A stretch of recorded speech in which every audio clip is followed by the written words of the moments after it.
Oi, gente, tudo bem com vocês? Como tem passado? Tá tudo tranquilo? Tá tudo favorável? Eu sou Sara Oliveira, tô aqui no podcast Caminhos para o Jornalismo e eu tava com saudade de bater um papo com vocês, sabia? Tava morrendo de saudades. Mas hoje eu não estou sozinha. Hoje eu tenho um convidado muito especial, que tem uma história super bacana e eu achei justo dividir essa história junto com vocês. Ele é escritor, palestrante, já trabalhou com várias pessoas, é um jornalista super comunicativo. Ele já escreveu um livro, aliás, um não, 2, 3 livros, mas a gente vai saber em maiores detalhes conversando diretamente com ele. Ele é mestre de cerimônias, ele tem um projeto super bacana chamado Papos Biográficos. Então eu queria que vocês conhecessem, juntamente comigo, mais um pouquinho da história do nosso querido Carlos Leal. Sejam muito bem-vindos ao podcast Caminhos para o Jornalismo. E preparado para a gente bater um papo. Eu tô querendo conhecer mais você como jornalista, que além de tudo você é um super amigo querido, mas nada como a gente dividir conhecimentos e conhecer esse lado jornalista de Carlos Leal. Tudo bem com você? Olá, Sara, tudo bem? Muito obrigado pelo convite. É uma honra para mim estar dividindo um pouco dessa história aqui, né, com você e com o seu público, né? Falar um pouquinho da minha experiência no jornalismo, na literatura, enfim, falar um pouquinho de arte, falar um pouquinho de história, falar um pouquinho de vida. Muito obrigado mesmo e parabéns pelo projeto. Imagina, muito obrigada. Então a gente precisa começar com a pergunta clichê. Quem é Carlos Leal? Carlos Leal é uma pessoa vinda do interior, vinda do sertão, cheia de sonhos no jornalismo, né? Eu, desde pequeno, que eu tenho vontade de fazer jornalismo, então eu fiz o curso, vim para cá, vim morar em Salvador, passei por alguns veículos e vou te falar uma coisa, eu continuo sonhando. É uma pessoa, eu vou dizer, Carlos Leal é um sonhador eterno, decepcionado às vezes com algumas coisas, mas continua sonhando. É assim mesmo, a gente não deve desistir da nossa caminhada, principalmente quando a gente sonha com algo, né? É. Acredito que assim como eu, você sempre desejou comunicação, falar para o grande público, mostrar realmente que uma história bem contada precisa ser feito com pessoas preparadas. Para isso a gente estudou e cursou uma graduação na área de comunicação com habilitação em jornalismo. Eu fiz uma pesquisa bem rápida sobre você e consta que você escreveu livros. É verdade? É um jornalista escritor também? Jornalista e escritor, ou é um escritor jornalista, né? Então, eu tenho alguns livros lançados, meus 2 primeiros livros são Histórias que eu ouvi contar, Histórias daqui e dali, eu ainda fiz na faculdade esses livros, então tem muito tempo. Depois, na UFBA, eu fui aluno especial de uma disciplina com a professora Marilda Santana, e ela ia escrever um livro sobre Dorival Caymmi, os 100 anos de Caymmi, me convidou para dividir esse trabalho com ela, então 100 anos de Dorival Caymmi. É um projeto meu e de Marília Santana, que nós convidamos também alguns escritores para participar. Esse foi meu primeiro grande trabalho, porque é um livro que saiu pela EDUFBA. Então, o meu currículo foi maravilhoso. Depois eu comecei a escrever a biografia de uma forrozeira chamada Clemilda, que morou em Aracaju. Eu morei em Aracaju também há algum período. E dessa biografia, uma editora me convidou para escrever um livro infantil, contando a história do forró, Clemilda e de uma rua lá de Aracaju, voltada para Aracaju, né? Que realiza um festejo junino tradicional na cidade. Então, esse é o meu segundo livro. Eu tenho um livro que está saindo agora em novembro, que eu estou escrevendo com a cantora Carla Vise, contando a história das mulheres da Axé Music. Então, a gente sentou, Carla é uma grande amiga minha, a gente sentou e pensou assim, bom, são 40 anos de Axé Music. Todo mundo fala quem foi a primeira cantora, quem foi o primeiro cantor, quem foi que ganhou o troféu e tal. Mas e aí? Tinha mulher cordeira? Tinha mulher produtora? Tinha mulher segurança? Vamos procurar? Vamos. Aí estamos aí terminando já de escrever esse livro, ele sai em novembro. Eu tenho um livro pronto chamado A Menina que Saiu das Águas, que é voltado para o público infantil e fala de meio ambiente. Tenho um projeto com a editora, 3 livros infantis, chamado Coleção Grandes Mestres da Cultura Popular, onde eu vou falar sobre Buli Buli, Chocolate da Bahia e Dona Dete da Chegança de Arembepe. E tenho. É muita coisa ao mesmo tempo. Ele tem muita coisa, é muito projeto que esse homem tá fazendo, gente. É muita ideia que brota dessa cabeça, viu? E tem o projeto de um livro-reportagem sobre a sambista Claudete Macedo, que faleceu há pouco tempo, Sim. que eu comecei a escrever com Claudete viva. Então eu ia para lá, conversava ainda um pouco, ela morava no Pelourinho. Esse livro não saiu porque muita coisa ao mesmo tempo. Mas eu acho que em 2025 eu termino todos esses projetos, eles ficam prontos. Já tem alguns prontos aí esperando só o momento certo de lançar. Amém. Então, nesse caso, no seu percurso como jornalista, você se considera mais escritor do que jornalista? Atualmente, sim. Atualmente eu me considero mais... Você gosta mais da escrita, né? É porque o jornalismo ele ganhou um outro caminho, né? Hoje em dia, não criticando ninguém, tem muita gente boa também, mas hoje em dia todo mundo se acha jornalista, sabe? Então qualquer pessoa que vai ali na internet, que abre um canal, pega um microfone, acha que é jornalista. Eu já ganhei algumas inimizades por causa disso. Tem coisas que eu prefiro nem falar, mas então, nesse caso, eu me acho mais escritor. No entanto, eu nunca vou abandonar o jornalismo, tanto que eu continuo. Eu sou colunista do site Dois Terços, é um site LGBT que tem aqui em Salvador, eu sou colunista. Eu faço assessorias também. Eu faço assessoria para Cláudia Costa, cantora do Cortejo Afro, e faço assessoria para Marinho Lessa, que é um cantor de axé, que já tem 30 anos de carreira. Eventualmente eu faço para Carla Vise também, quando ela está no Brasil. Então o jornalismo eternamente vai fazer parte de minha vida. E nesse processo, Carlos, você escritor obras lindíssimas. Era para você ter trazido um livro, para a gente mostrar a capa do livro. Eu conheço, verdade. eu já vi um dos livros mesmo. Muito lindo. Eu nunca tive a oportunidade de ler, peço desculpas. Nunca te dei, né? Também nunca te dei, né? Tô te devendo, eu vou procurar esse livro devendo. porque merece a leitura. A leitura é muito fácil, muito didática. Então a escrita do Carlos é muito inteligente, então ele consegue te prender. E eu posso dizer isso porque, como eu já vi algumas colunas, ele escrevendo em algumas colunas, é uma leitura super gostosa, então ele consegue te prender. Mas você fala de uma paixão muito grande por ser escritor. De onde foi que surgiu os papos biográficos? Então, o Papos Biográficos surgiu justamente do escritor. Eu comecei a escrever a biografia de Clemilda e veio a pandemia. Eu já tinha entrevistas marcadas, presenciais. Então, eu tinha uma entrevista marcada com o Genival Lacerda, por exemplo, que ele não queria fazer por telefone, ele não queria fazer chamada de vídeo, ele queria fazer pessoalmente. Acabou que não fizemos. E eu tinha mais algumas marcadas. Eu tinha as duas que eu tinha marcadas já. Eram Zé Duarte, um forrozeiro, e a ex-chacrete Rita Cadillac, porque Clemilda transitou ali naquele mundo, né, do programa do Chacrinha. Sim. Aí eu pensei, bom, vou fazer por telefone. E aí eu conheci as lives. Falei, não, eu vou fazer em formato de live, porque eu faço a entrevista, divido com as pessoas que estão assistindo e vou exercitando o meu jornalismo. Então, o projeto nasceu aí. Fiz Zé Duarte, fiz Rita Cadillac, e aí tomei gosto. Fui aprendendo, fui me aprimorando. Fiz um curso de vídeo com a atriz global Thaís de Campos, um curso de iluminação, de posicionamento. Então, partiu daí e não parei mais. É um projeto independente, é importante dizer isso. Por que é importante? Porque por ser independente, eu chamo quem eu quero, eu entrevisto quem eu quero. Sabe? Ninguém disse assim, olha, a sua pauta, você vai entrevistar fulano. Na verdade, você tem uma liberdade, né? Para conversar sobre determinados assuntos que... Se a gente levar em consideração os principais veículos de comunicação, tem assuntos que não seriam... Não, inclusive, eu tinha 54 mil seguidores no meu Instagram. Eu fiz uma entrevista com um escritor paulista que escreveu um livro sobre a vida dos padres gays. Eu perdi meus seguidores. Aí eu fiz uma outra entrevista com uma menina do interior que eu conheço, que é lá de uma cidade vizinha minha, que ela, morando no interior, abriu uma conta numa página para conteúdo 18+.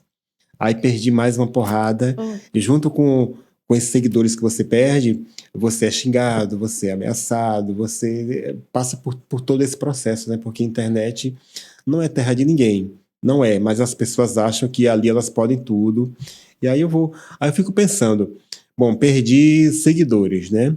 Importante, porque hoje em dia, Sara, até para você inscrever um projeto de um livro em um edital, eles pedem o número de seguidores que você tem no Instagram, porque eles querem visibilidade para aquele projeto, para aquele edital. Então eu fico pensando, até que ponto valia a pena essas 1000 pessoas que saíram estar ali? Elas estavam o quê? Elas acreditavam no meu trabalho? Não, não acreditavam. Estavam por acaso, né? Na Então, não verdade, faz eles não falta. estavam agregando nada, né? Não. Nada. Porque, Não. assim, às vezes a gente pensa muito em número. Claro que ter seguidores é um chamariz para que, se você está conseguindo seguidores, isso significa que seu trabalho está sendo entregue. Mas se não tem interação, não tem aquela entrega para o seu seguidor para com você, eu acho que não vale a pena. Acho que foi necessária a saída dessas pessoas, porque realmente não iam ajudar nem agregar nada no seu projeto. Você, semana passada, você entrevistou o... Qual é o nome dele, gente? Desculpa, eu não vou lembrar. Semana passada? Da semana passada, dia 2 de julho. Foi um artista trans. Artista trans. Julian Santos. Julian, exatamente. Julian, a história dele se parece um pouco com a minha. Eu assisti sua live. Que foi a entrevista número 200. Número 200. Como é que você conseguiu 200 entrevistas, Carlos? Eu nem sei. Muita gente interessante, gente. Muita gente. Carmo Della Vecchia, que é um ator global. Todo mundo conhece o Carmo Della Vecchia. Conversou com o Julian também, que tem uma história muito bacana, entre outros. Pedro Mariano, que é o filho de Elis Regina, foi uma conversa muito boa que a gente teve também. Edson Cordeiro, Sura Berdichebs, que é uma atriz da Globo também. Márcia Ferreira, que foi um ícone da lambada. Então, Kátia. Porque tem uma história que eu até pergunto para ela, eu já ia falar besteira aqui, eu pergunto para ela na live, assim, o que ela acha que as pessoas fazem humor, assim, a Kátia cega. Ai, meu Deus. Né? Kátia, e ela conta essa história. Sim, assim, ela tem uma história belíssima. Entrevistei Kátia, aí Marquinhos Moura, pessoas que realmente estavam um pouquinho fora da mídia, mas que tem uma história bonita. Eliana Pittman, que foi quem introduziu a lambada no Brasil também, muita gente boa. Então, às vezes eu descubro ali, eu vou pesquisando, aí aparece no meu feed, né? Olha, eu gostei disso aqui, vou convidar. E às vezes dá muito certo. E, na verdade, o Papos Biográficos serve até como chamariz para você colocar em prática, né? Total. Aquela questão do telejornalismo, gente, da gente ter aquela postura para falar diante das câmeras, perder o medo diante das câmeras, pra gente conversar, né, com o nosso convidado com mais proximidade, assim. Eu vou contar uma história muito engraçada, né, do Papos Biográficos. São 200 entrevistas, né? Então tem um tempinho já. Então tem muita coisa que aconteceu nesse período. Teve gente que já morreu antes da entrevista, sabe? Gente que eu tava faltando uma semana e adoeceu e morreu. Gente. Aí uma amiga minha, disse assim, também você chama a velharia toda, como é que não vai morrer? Mas uma história engraçada é que eu pesquisei no Google e convidei um garoto de programa de São Paulo, assim, era o mais cotado de São Paulo, para fazer uma entrevista. Aí eu disse, muita gente, vai fazer garoto de programa, não sei o que. Eu fiz, não, eu quero, ele tem uma história para contar, ele tem uma história de vida. E aí foi, para me precaver de qualquer coisa, eu marquei para meia-noite. Então aí, Tarusa, uma amiga minha que você conhece, né? Dizia assim, live proibidona, hoje eu não vou dormir que eu quero assistir. E foi muito interessante porque ali eu me senti realmente preparado para fazer uma entrevista, porque ele queria porque queria ir por uma linha de resposta e eu indo por outra, sabe como é? Tô entendendo. Então, assim, acho que foi naquele momento, não, eu tô preparado para fazer isso aqui, eu me preparei e realmente agora eu sei que eu posso fazer qualquer coisa, porque depois daquela entrevista, quando ele ia entrar no assunto que eu discretamente cortava para evitar qualquer problema, dizia, não, o caminho é esse aqui. Porque geralmente as pessoas acham que é tudo muito fácil que a gente faz, né? Hoje, com a internet, com a visibilidade das redes sociais, você percebe que qualquer pessoa pode virar um apresentador. Mas eu tenho uma frase muito minha, que eu sempre digo. Nem todo apresentador é jornalista, mas todo jornalista é um apresentador, porque a gente estudou para isso, a gente tem um preparo para isso. Então, assim, é muita caixinha de surpresa. Um ao vivo, por exemplo, com um convidado como esse que o Carlos acabou de mencionar, querer militar em cima de algum tema e a gente responder para um veículo editorial e dar aquela cortada bem educadinha, bem certeira e não permitir que a pessoa adentre no assunto. Porque às vezes a gente cumpre ordens, então a gente não pode infringir as regras da empresa. Diferente da liberdade, dos papos biográficos, que você tem uma liberdade, mas mesmo assim tudo tem limite. Então, a minha próxima pergunta é sobre isso. Como a gente está numa demanda muito crescente da internet, a gente está vendo pessoas comuns se auto-intitulando como apresentadores, tomando o lugar de jornalistas renomados que estudaram, que se dedicaram. O que você acha dessas pessoas que estão adentrando, principalmente no universo do podcast, estão tomando o espaço que é de um jornalista conceituado? O que você acha? Aí Você tem a dizer? eu volto a falar um pouquinho do Papas Biográficos, né? Porque eu acho que uma das coisas que a gente faz muito bem, sei que você faz também, para fazer uma entrevista, é pesquisar. Pesquisar bastante para você saber o que perguntar, para você ter até argumentos para determinada resposta. E se você pesquisa, se você estuda, você sabe como conduzir qualquer entrevista. Então, quando a gente vê hoje muita gente se intitulando jornalista, e tem demais gente fazendo podcast, e quando você pergunta qual a profissão de fulano, jornalista ou digital influencer, né? Aí eu pergunto assim, mas influencia o quê? E jornalista por onde? Mas eu acho, por outro lado, Sara, que é um caminho sem volta também, viu? Acho que não tem, o sindicato está aí dizendo que tem a PEC do diploma, porque eu acho que não tem mais volta. A gente tem que buscar novos caminhos para o jornalismo, sabe? E se unir. Eu acho que o jornalismo, os jornalistas têm que se unir nesse sentido. Mas é isso, eu fico muito triste, porque eu já consegui alguns inimigos, né, por causa disso, porque eu já falei a determinadas pessoas assim, não, mas você não é jornalista, você não estudou. Aí a pessoa, eu estudei, eu fiz um curso e tal, sabe? Mas eu fico triste com isso, porque quando eu vejo, por exemplo, uma matéria falando, foi descoberto um falso médico em tal cidade, eu fico pensando, poxa, e falso jornalista está aí, em todos os lugares, ninguém faz uma matéria e ninguém fala nada, né? O que mais tem, né, gente? Quando a gente para imaginar as pessoas que estão se titulando jornalista, é complicado, é perigoso. Recentemente eu até tirei minha DRT. Eu era uma profissional que não estava regulamentada junto ao Ministério do Trabalho. Então, agora, mais ainda, eu me sinto mais jornalista ainda, porque agora eu tenho minha DRT. Então, tenho como mostrar para você, eu tô cadastrada, eu tenho como exercer a profissão de jornalista. Eu vejo assim, acredito que tem espaço para todo mundo, Sim. tem oportunidade para todo mundo.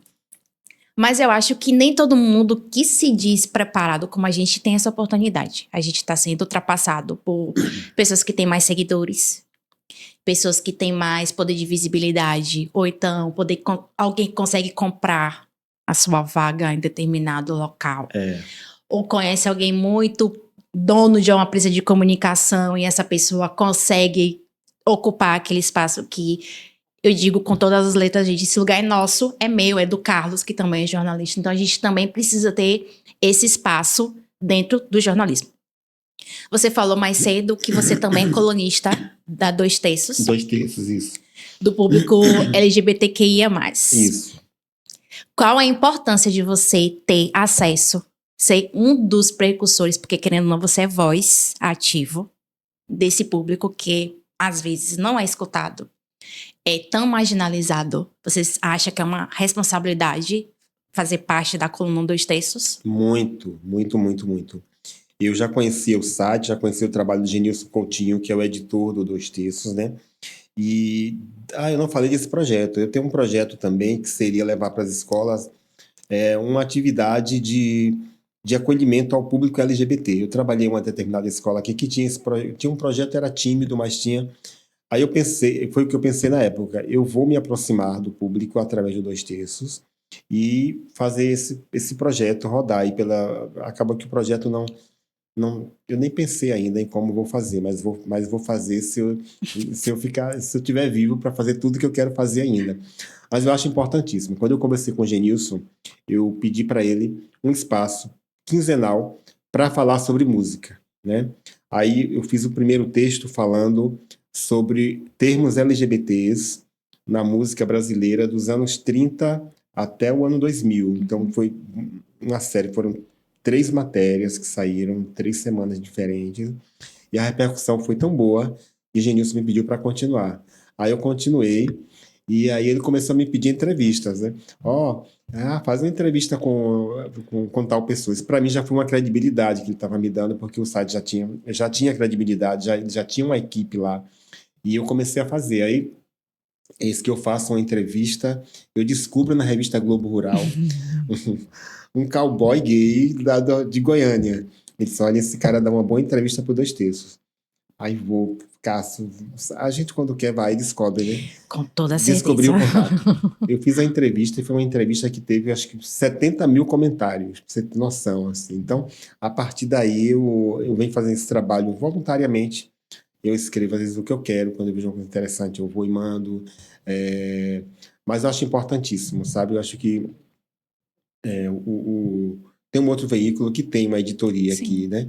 Então, mas o site 2 terços é extremamente importante dentro desse mundo, que dá voz a esse público, né? Porque, querendo ou não, a gente precisa dar visibilidade a essas pessoas que não têm a oportunidade de falar. E a gente também acaba aprendendo mais. A gente conhece um pouquinho mais. E tem a possibilidade de, querendo ou não, a gente conhece, tem um respeito maior. Claro que se a gente não conhecer, a gente tem que continuar respeitando, né, gente? Porque é um ser humano como outro qualquer que merece respeito, assim como eu, assim como você. Então, você já teve algum problema dentro da sua carreira de jornalista por escrever? Ou sempre foi tranquilo, você nunca teve problema? Salvo o problema do livro, né? Sobre os padres gays, que você teve um problema que caiu os seguidores no seu Instagram. Esse foi o único problema? Foi. Fora isso, coisas pequenas, por exemplo, na entrevista com Rita Cadillac eu tive problema, na primeira, que eu já fiz 2, né? Na primeira a gente teve problema porque os haters estavam aí e começaram a detonar, a gente teve que parar, nós paramos com 15 minutos, porque não estava dando certo, e eu no início do projeto eu não sabia desativar comentários, então a gente teve que parar. Fora isso, eu nunca tive problema nenhum. Tá vendo, gente? Tem uns perrengues também da internet, sabia? Nem tudo são flores. A gente tem que ter um jogo de cintura, assim, pra poder conseguir sanar qualquer tipo de problema e dar a volta por cima e seguir o barco, porque o caminho tem que continuar. Você não vai desistir só porque teve um probleminha. Você tem que correr atrás. Carlinhos, a gente é comunicador, a gente precisa estar sempre se comunicando, a gente precisa estar sempre vamos assim dizer, renovando. Além do jornalismo, você tinha o desejo de seguir uma outra carreira ou só a comunicação é o que permeia o seu coração, que faz seu coração bater mais forte, seus olhos brilharem? Sempre foi o jornalismo, sempre, né? E aí a escrita, porque aí veio o meu lado escritor também, mas o jornalismo e a escrita e agora o vídeo também. Então tudo dentro da comunicação. Assim, as redes sociais ajudam, né? Bastante. Você acha que as redes sociais, o Instagram ou qualquer outra, o YouTube, por exemplo, é a nova ferramenta de trabalho do jornalista? A gente não tem mais para onde regredir, a gente tem que continuar seguindo adiante com a internet. Não é isso? É isso, eu acho. Concordo. Porque assim, a gente tem que entender que a internet ajuda muito, querendo ou não. Eu mesmo comecei esse meu processo de perder o medo de estar diante das câmeras. Graças à internet, eu comecei a fazer vídeos caseiros em casa. Não tá ainda. Tô melhorando, gente. Eu prometo que eu tô melhorando gradativamente. Mas aquele medo que eu tinha anteriormente, desde a época da faculdade, isso já acabou. Então, eu tô super confortável conversando com você agora, me vendo, conversando com o Carlos. Mas antigamente era o meu medo. Então, eu comecei gravando vídeos bem curtos no Instagram. E agora, a caminhada é trabalhar com vídeo. Tô me apaixonando pela imagem que eu tô vendo, que antigamente eu achava que eu não era uma pessoa vendável. Então, eu achava que eu não tinha um rosto para televisão, mas hoje eu vejo que eu tenho, sim, potencial para estar dentro da televisão, exercendo a profissão de jornalista diante das câmeras, porque antes eu queria ficar escondidinha. Você queria ficar escondida atrás das câmeras ou não? Você sempre teve essa... Eu queria. Tanto que minhas primeiras lives eu não assistia. Eu fico, meu Deus, eu ficava, olhava, assistia, via um pouquinho, parava, não vai. Hoje não, hoje eu já assisto, já me corrijo para a próxima. Aí você falou do rosto para televisão.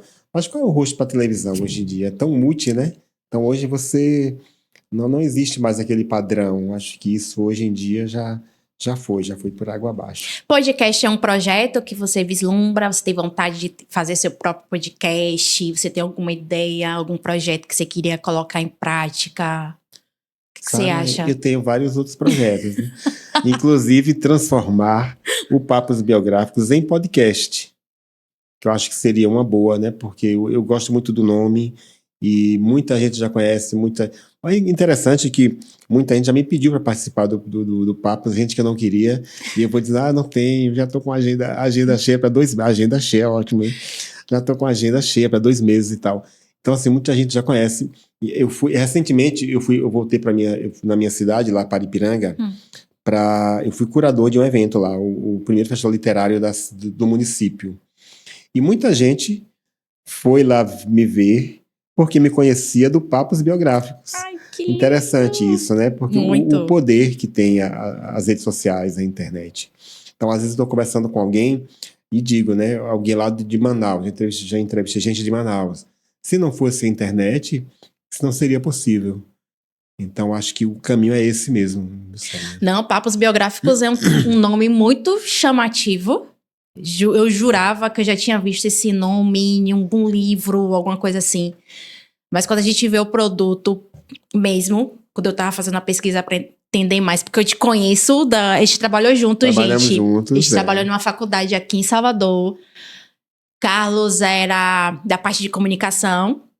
Você era quase o quê? Um gerente na supervisão, né? Coordenador. Eu era quase tudo ali. E assim, quando eu comecei a trabalhar nessa faculdade, eu era da parte administrativa, eu tomava conta de prédios da faculdade, mas a minha meta era trabalhar na parte de comunicação dessa empresa. Então, quando eu conheci o Carlos, eu disse, não, eu preciso trabalhar com esse homem, porque ele vai me ensinar tudo o que eu preciso.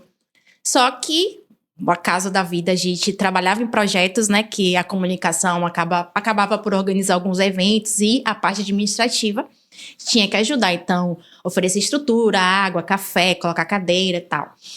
Mas a gente se aproximou muito nesse período, então a gente tinha sempre o desejo de trabalhar juntos com relação à comunicação. Tanto que ele dizia, Sarinha, você tem que trabalhar comigo. Eu disse, Carlos, eu preciso trabalhar com você. Mas, durante esse período que a gente passou na faculdade, a gente não conseguiu. A faculdade acabou fechando, a gente não conseguiu mais trabalhar juntos. Mas a amizade ficou. Tanto que eu disse, mas eu preciso conversar com o Carlos, eu preciso convidá-lo para participar do podcast, porque ele tem uma história profissional muito interessante, muito bacana, que pode agregar mais ainda, porque o tema do podcast é caminhos para o jornalismo. Então, nada melhor do que você conversar com um jornalista que já tem uma caminhada na estrada para te ajudar nesse processo. Então, assim, a gente vislumbra também, não é nem um spoiler, mas eu vou dizer para você que a gente também tem planos de trabalhar juntos agora, sério mesmo, porque eu decidi que eu não quero mais largar esse ser humano, porque ele é de uma criatividade ímpar. Ele tem uma mente brilhante. Quando eu digo que você tem uma mente brilhante, leve a sério. Porque ele é muito criativo, ele é muito didático, ele tem muitos contatos maravilhosos, assim. Carla Vise é uma paixão de pessoa. Eu sigo ela, né, no Instagram. Às vezes eu converso com ela pelo direct. E tem entre outros. Então, Carlos é uma pessoa, assim, que tem muito a agregar pra mim. Então, a gente tem esse plano de trabalhar juntos em algum momento, que eu acredito que vai dar certo, eu acredito eu. Então, assim, mais uma vez eu quero agradecer pela sua presença, porque é ímpar pra mim, eu tô muito feliz de estar aqui conversando, ele é meu primeiro convidado, como eu disse mais cedo. Então, nada melhor que começar esse bate-papo com o jornalista sendo com Carlos Leal. Muito obrigada mesmo. Ô, Sara, eu que agradeço, viu? Parabéns pelo projeto, estou muito feliz de estar aqui contando um pouquinho da minha história. Eu sei que são tantas coisas, não dá nem pra gente falar sobre tudo, né? Mas é verdade isso que você falou, nós temos projetos aí juntos, não vamos dar spoiler ainda, mas vai sair.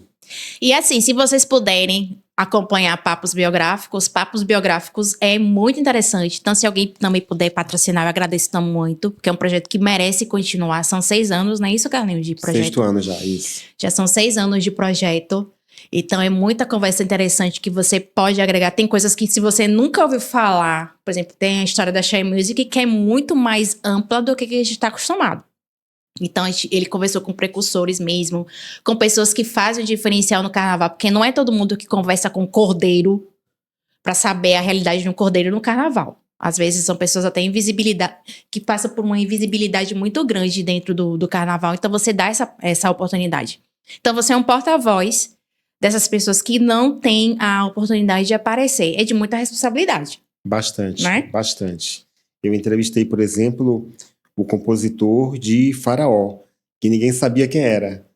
Né? Aí, quem é esse cara que fez Faraó, a música, o primeiro samba reggae gravado na Bahia, que ganhou o mundo? Então, eu entrevistei o Luciano, esqueci o sobrenome agora, mas Luciano, entrevistei Luciano, que foi o cara que fez Faraó, que tem uma briga aí, né? Existe, né? Nos bastidores. Quem gravou Faraó primeiro, Banda Mel ou Margareth Menezes? Então eu trouxe essa pauta também na história aí com o Luciano. E muita gente, Gal do Beco, que é uma pessoa que conhecida no meio artístico, mas que fora do meio artístico não é tão conhecida assim. E pessoas da cultura popular eu busco bastante. Tenho cordelistas, cantores de forró, uma cantora de coco que eu fiz a entrevista que eu gostei demais. Eu botei até um recorte recentemente, chamada Valmera, que é uma coquista lá da Paraíba, que eu descobri através de outro artista, e aí a gente vai atrás, vai até chegar e fazer. Então, minha proposta é essa, é contar histórias. Tanto que quando eu abro o programa eu falo, Carlos Leal, jornalista, escritor e, acima de tudo, um contador de histórias. Tá vendo, gente? Qual é a realidade? Assim, eu não me recordo de nenhum jornalista, de nenhum profissional da comunicação que encontram tantas histórias bacanas em pessoas tão comuns. A gente está acostumado, né, a dar visibilidade para quem já tá famoso, que tá fazendo, né, e acontecendo.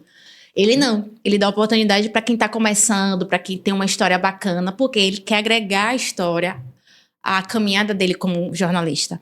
Então, assim, não tem como não se apaixonar. Se você não conhece Papos Biográficos, você pode pesquisar aí no Instagram, é belíssimo. Que você vai começar a conhecer histórias reais, de pessoas reais, que não são histórias inventadas.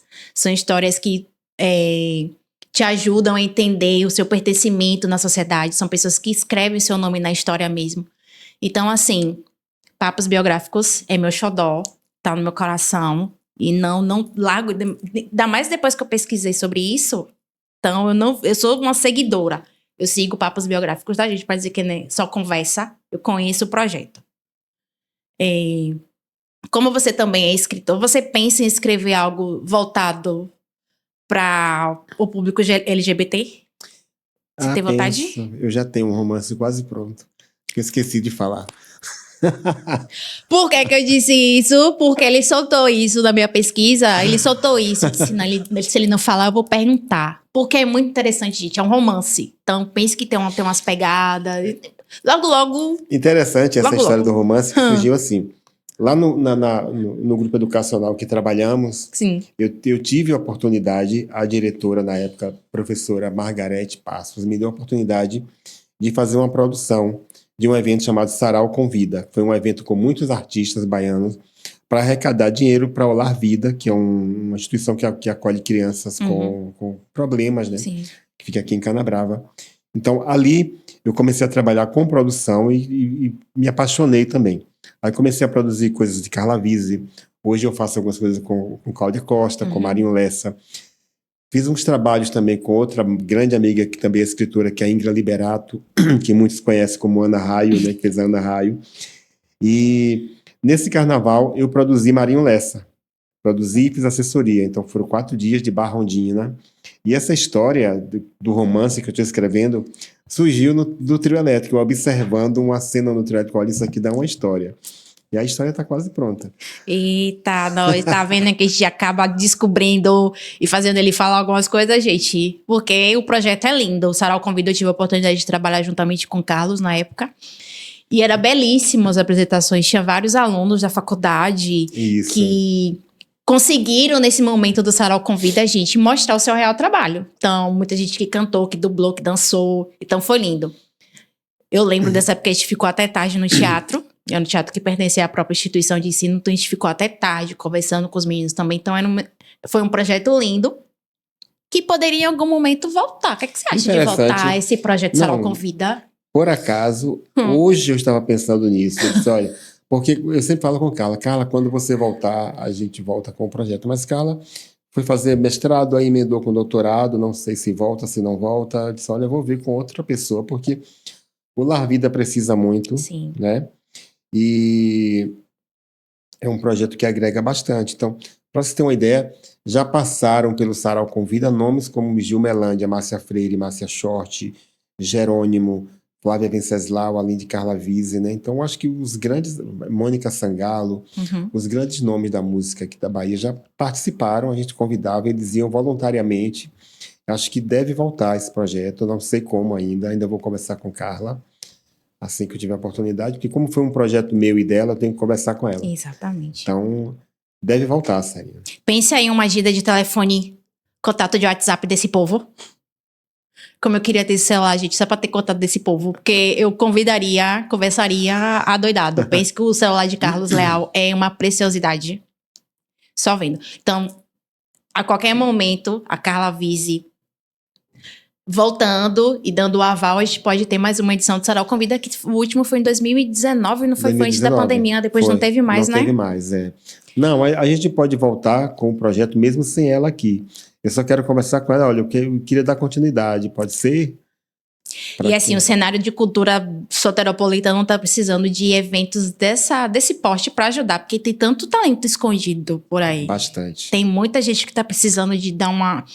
Por exemplo, algum cantor que tá precisando de uma oportunidade. Então, o Sarau Convida é uma vitrine, né? Um portal que... Fazer uma mistura ali, botava gente conhecida com exatamente, gente que para chamar.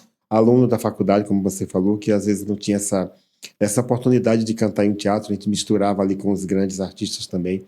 Acho importantíssimo isso, porque tem muita gente na mídia, muita gente ruim também na mídia, e muita gente boa que não tem oportunidade de mostrar o seu trabalho. Acho que a gente tem também essa missão exatamente, de fazer com que essas pessoas cheguem até o grande público. Caminhos para o jornalismo é o tema desse podcast.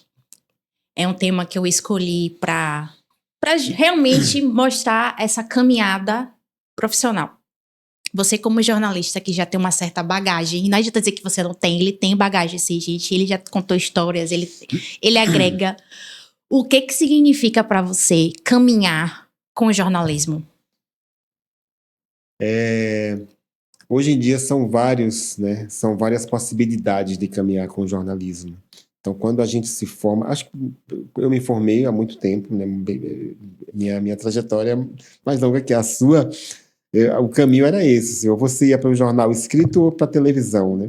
Hoje em dia são vários caminhos. Então, é você ser perseverante mesmo, às vezes desanima, mas a caminhada é essa. Hoje em dia, com essas possibilidades de podcasts, de trabalhos em redes sociais, acho que são esses aí os caminhos que a gente tem que seguir. Se decepcionando ou não, mas perseverando ali mesmo, em nome do bom jornalismo, do jornalismo de qualidade, daquele que realmente se compromete em levar a informação, sabe? Porque querendo ou não, a gente tá a minha época não é muito diferente de Carlos, assim, a gente tinha uma visão meio fechada, né, do que era ser jornalismo. A gente trabalhava em televisão, a gente trabalhava em rádio. Na minha época tinha a opção de você trabalhar com portais de notícia, então blog, então tinha N possibilidades. Hoje, a internet, como está mais difundindo as informações, tem mais uma possibilidade. Eu vou contar uma história muito interessante aqui agora. A gente gosta de história. Conte, essa conte. É um furo quase. Conte. Porque só os amigos mais íntimos sabem. Conte. Hoje, o que é que vira notícia hoje em dia?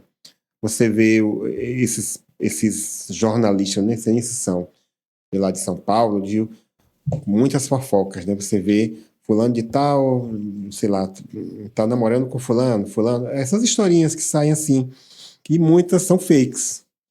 Recentemente, eu publiquei no meu Instagram, eu nem faço isso, porque o meu Instagram é muito profissional. Eu estava na praia, resolvi publicar uma foto minha, assim, de cima para baixo, sabe? E aí uma pessoa famosa, subcelebridade, me mandou uma proposta. Disse, se você quiser, depois eu te conto quem é. Se você quiser, eu crio uma notícia fake aqui, que eu estou de romance com você. E eu garanto todas as mídias aqui para você. As mídias que ele fala são essas, da subcelebridade. Sim. Aí eu respondi, tal pessoa. Não dá, a minha linha de trabalho não é essa, eu não sou artista, então não rola. Fico muito feliz por ter sido convidado. Aí a pessoa ainda insistiu, não, aí você pode desmentir depois. Eu disse, não, eu não quero, porque eu acho que para a linha de trabalho, para minha linha de trabalho, eu não falei com essas palavras, mas é uma queimação muito grande. É uma queimação, principalmente por ser a pessoa que me convidou, assim, que já teve umas histórias nesse sentido. E para você é só para mostrar como é que as notícias surgem hoje em dia. Isso que a gente lê. Nem tudo é real, nem tudo é o que você lê, nem tudo é o que você vê. Antigamente surgia notícias fake, tá, gente? Mas era o quê? Um caso em mil, vamos assim dizer, né? Então, porque antigamente tinha aquela apuração de informação e tal. Hoje, com a visibilidade que a internet tem, gente, é daqui para ali. O povo planta a informação e solta e vai compartilhando, a pessoa vai compartilhando, acaba se tornando uma verdade, né? Essa semana... Mas é terrível, gente. Isso... Essa semana eu fui assistir uma peça com Suzana Vieira. E ela conta a história da vida dela na peça, né? Aí ela conta, gente, os paparazzis ficaram desempregados porque os celulares tiraram os empregos dele. Aí ela disse, eu tinha um paparazzi que era meu amigo. Aí eu vou dizer assim, ó, eu vou comprar um sapato em tal lugar... Aí eu vou fazer o seguinte, eu vou sentar, vou pegar uma bota e vou fazer uma cara de espanto e olhar para você e tira a foto. E aquilo ali vendia. Né? Aquilo, olha, Suzana Vieira flagrada comprando um sapato não sei onde. Então, tudo isso, né? Que os paparazzi, que muitas vezes eram fakes também, o artista já dizia, olha, eu tô indo para tal lugar, vou encontrar tal pessoa. Eu sei de uma história assim também, não vou contar porque a pessoa não me autorizou. Mas hoje em dia, com o celular, isso aí acabou. Então... É tudo mais fácil, gente. A gente está numa era de facilidades, mas precisa estar de olhos bem abertos para ver se realmente tudo isso é verdade, porque para ser uma mentira é daqui para ali. Mas daqui que se transforma em vamos assim dizer, que descubram que ali é mentira, muita coisa aconteceu. Então, assim, contar com a sorte mesmo. Agora, assim, fora isso, foi o único momento que você quase virou notícia? Ou teve outra? Agora eu fiquei curiosa, gente. Agora fiquei curiosa. Ou teve algum outro momento, assim, alguma outra situação que agora vai? Ou não, só foi essa mesmo? Não. Tem outra coisa da minha história que eu nunca falo, assim, né? Mas eu já fiz minissérie na Globo, tá? Mentira! Gente, eu não sabia disso. Mentira, Carlos, é mentira. Eu fiz uma minissérie. Conte-me. É meu lado ator. Eu já fiz teatro. Então me convidaram para fazer 4 capítulos de uma minissérie chamada Teresa Batista, que é uma história de Jorge Amado, mas não foi para frente não. Por que não foi para frente? Porque eu conhecia algumas pessoas e não dava viver de arte. Eu disse, não, vou fazer meu jornalismo, pensando que ia ficar rico no jornalismo. Aí nem na arte, nem no jornalismo eu fiquei rico. Mas pelo menos tem uma história para contar e tem bastidor, né? Você consegue compartilhar com a gente como eram os bastidores desse processo? Muito. Você era ator mesmo, tinha que decorar texto, ou era só figurante? Não, como era esse processo? Duas falas, né? 2 falas, mas eu já me sentia um personagem que tinha onde morar, que tinha tudo, assim, nem tinha. Mas já me sentia, os bastidores, mas para mim, o melhor, conviver com os artistas ali, vendo como era que funcionava, vendo as gravações, vendo a estupidez dos diretores, tudo isso que a gente acha que não existe, né? Mas os bastidores, para mim, foram as coisas mais interessantes. Agora, foi isso antes da faculdade ou você já tinha terminado? Antes da faculdade. Aí, vejo os caminhos, né, gente? Aliás, não, desculpa. Durante a faculdade. Então, durante a faculdade, você teve vamos dizer assim, esse extra, né? Pra dar uma graninha. Sabe que vamos assim dizer. Sabe o que eu comprei com o dinheiro que eu ganhei da minissérie? O quê? Eu não faço ideia, fale. Agora que a gente tá descobrindo que ele já foi ator, gente. Quem poderia imaginar que Carlos já foi ator na vida? Tanto dinheiro que eu comprei uma bota na época. Eu tava na moda umas botas, sei lá. Sim, mas naquela época o dinheiro era valorizado, né, gente? Querendo ou não, R$200. Hoje em dia não compra nada, mas antigamente a gente fazia muita coisa com R$200, com R$100, com R$10, entendeu? Imagine na época né, Teresa Batista, início da década de 90, mais ou menos, né? Vamos assim dizer. Não vamos falar de data, né? Gente, vivendo e aprendendo. Eu não sabia disso, gente. Nem na nossa pesquisa que eu fiz sobre você tinha essas informações. Olha isso, Sara.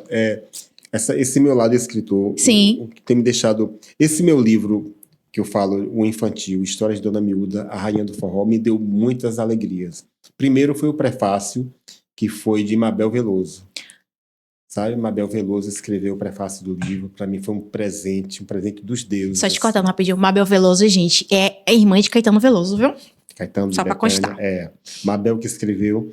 E esse livro me levou para a Bienal de Pernambuco, Bienal da Bahia. Acho que quase todas as feiras de literárias da Bahia eu participei. De Sergipe, fiz a abertura do Fórum do Forró de Sergipe.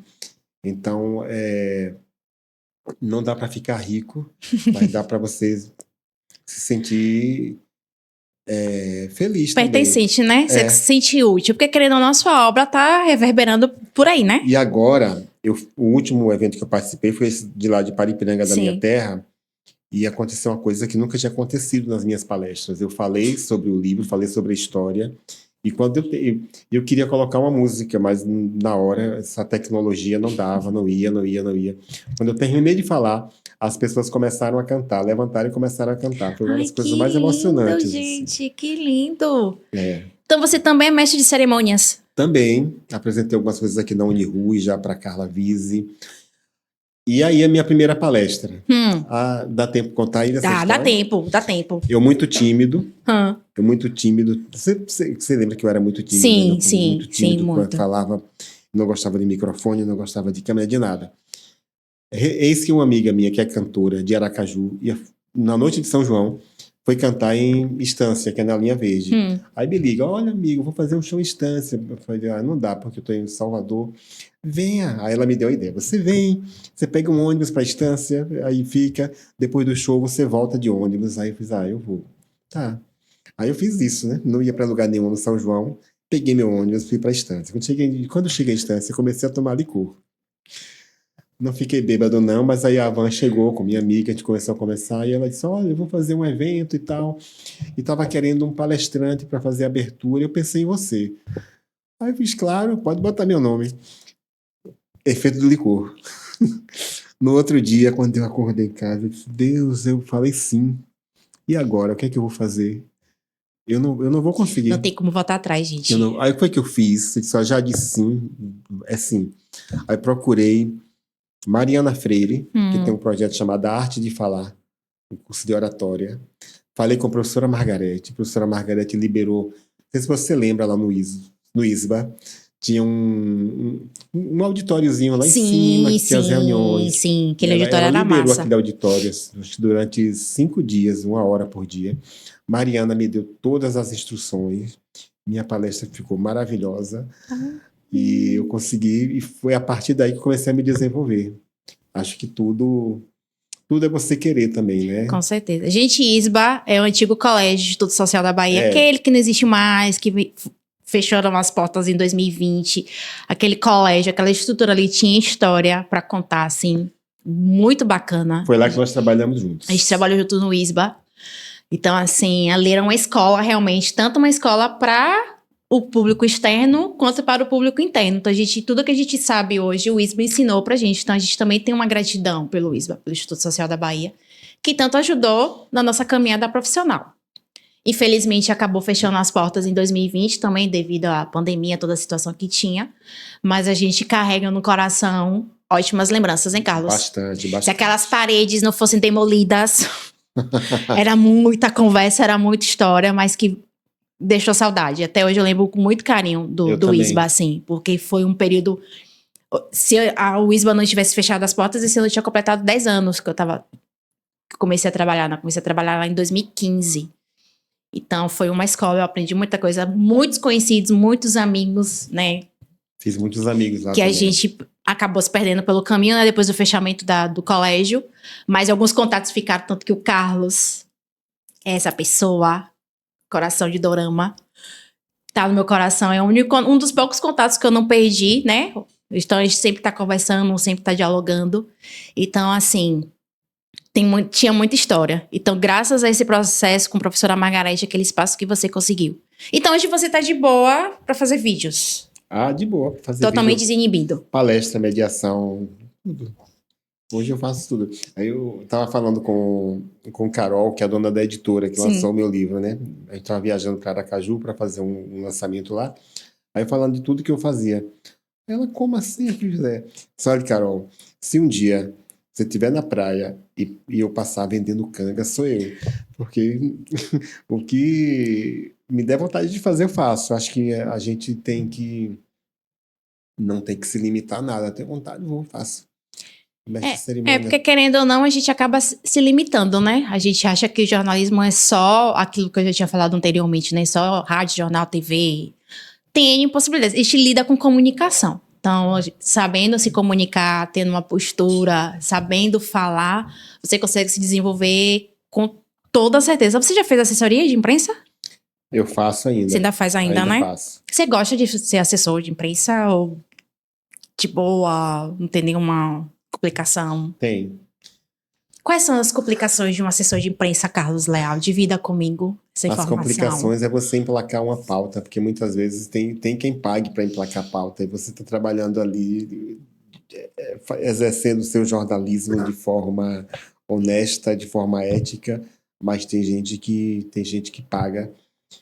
A gente tem coisas que eu não posso contar, mas Fale no âmbito geral, assim, não precisa adentrar, dar detalhes, mas assim... Tem gente que articula até para que o material daquele determinado artista não saia naquele vídeo. Mesmo?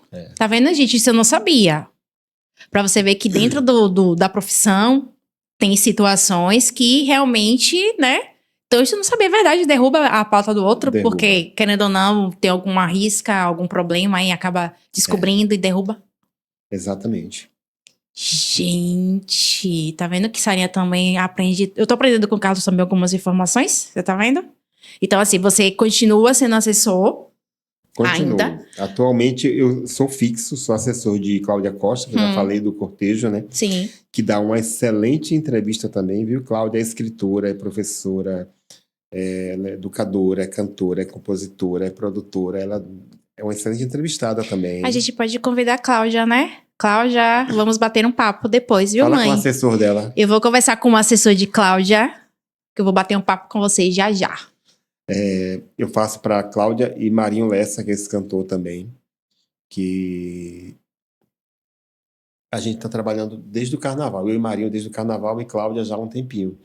Eventualmente para Carla Vise, quando ela está aqui, e para Inga Liberato também, quando ela vem fazer alguma coisa aqui em Salvador. Maravilha.